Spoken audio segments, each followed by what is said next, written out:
All right, I'm here with Nebraska Governor Pete Ricketts, as well as Lou Dobbs, David Asman as well. And Governor, he talked about sanctuary cities and the need to get rid of these. You have obviously a tragic experience there in Nebraska. There was a young woman in Nebraska who was killed. Yeah. And he talked about her. What needs to change when it comes to sanctuary cities? Well, in this case, we had an illegal immigrant who killed a young woman and then was picked up and then released by immigration. Our federal government released that person. And that is part of the tragedy of our immigration system, that our laws are not being enforced and we're making bad decisions.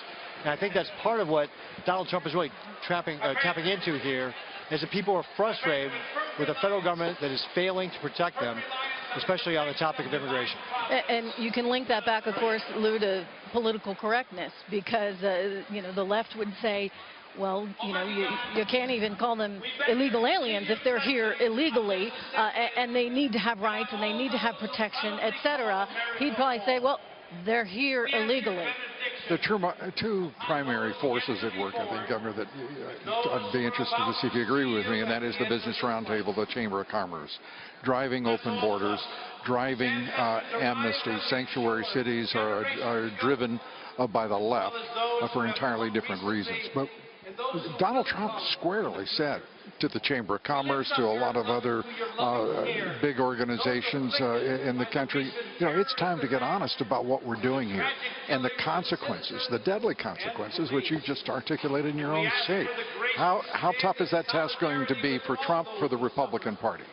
Well, I think that actually he is, again, tapping in something that is felt across many different demographics in our country, many different political groups, the frustration with immigration. So, for example, if you're a worker in a union and you see people coming in, you can get frustrated because they're getting hired at less wages than you are. So that's something that, again, I think is going to pull in people that maybe a typical Republican candidate wouldn't tap into. I'm not talking about his attraction to working people. He's already demonstrating that in the primaries. We're looking at exit polls that shows him compelling to independence and across, as you say, working families. Right. So that's my point, is when he starts pulling in those types of people and makes that group, that movement, as he called it, bigger, that's when he has the leverage against the chambers of commerce about how these laws are actually going to change.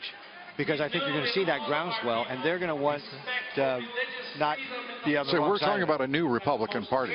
It's going to be different. It's going to be different. But this is an unorthodox candidate, so I don't think we ought to be surprised by that. Well, you guys have got to be excited about it.